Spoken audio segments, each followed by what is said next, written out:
Warning, some parts of this video were made using Google Translate, so some sentences might sound weird.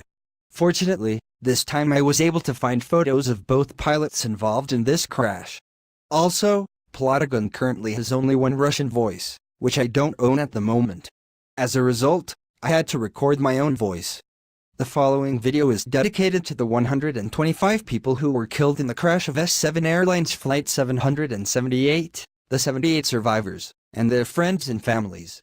Saturday, July 6, 2006, Irkutsk International Airport, Irkutsk, Russia. S7 Airlines Flight 778 is preparing for landing at Irkutsk International Airport after flying from Domodedovo International Airport in Moscow. The aircraft will be landing on runway 30. The aircraft is a 19-year-old Airbus A310-300 registered as FAJIP. Prior to the accident, the thrust reverser on the left engine had been deactivated due to the requirements of the Minimum Equipment List (MEL). The captain is 45-year-old Sergei Gennadievich Ivanov, who has 10,611 flying hours, including 1,056 hours on the Airbus A310.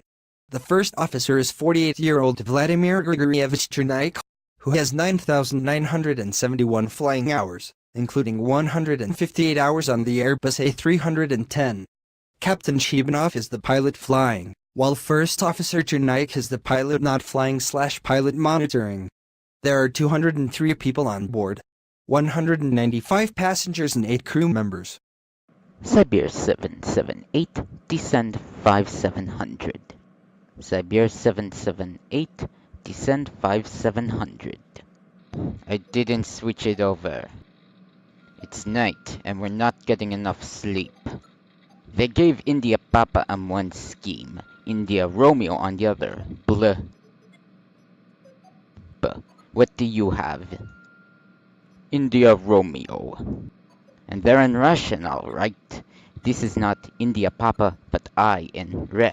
Here, for the Russian, there is a book, but bastards in Russian would be, well, yes. And so nothing can be seen that for. Zay, all this reverse. Landing checklist.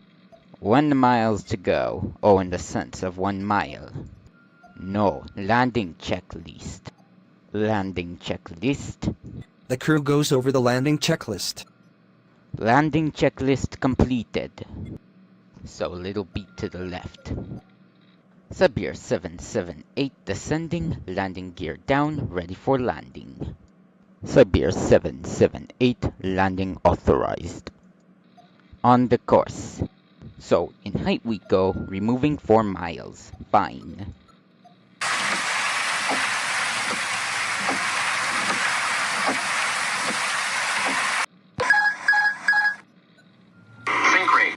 Braking at 80. Braking.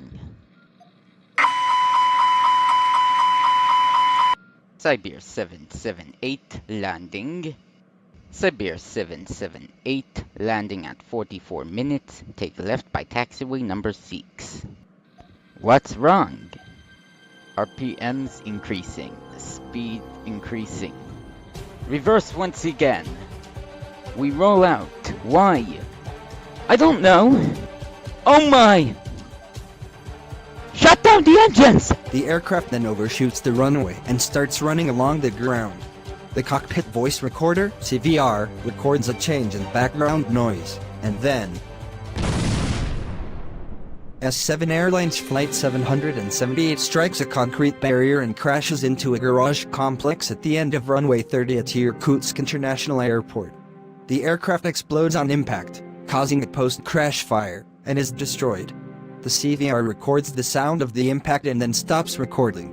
125 out of the 203 people on board are killed, both pilots, 3 flight attendants, and 120 passengers.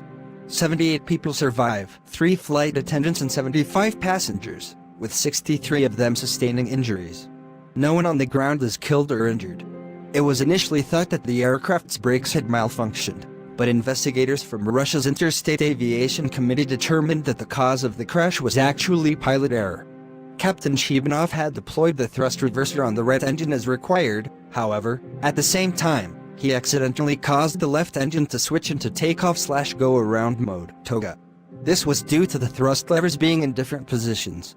In fact, 1 year later, S7 Airlines Flight 3054, an Airbus A320, would also overshoot the runway and crash, under similar circumstances, though not exactly the same. With 203 fatalities, the crash of S7 Airlines Flight 778 is the third deadliest aviation accident involving the Airbus A310, behind Kenya Airways Flight 431 and Yemeni Flight 626, and the fourth deadliest aviation disaster to occur in Russia. It is also S7 Airlines' deadliest aircraft crash.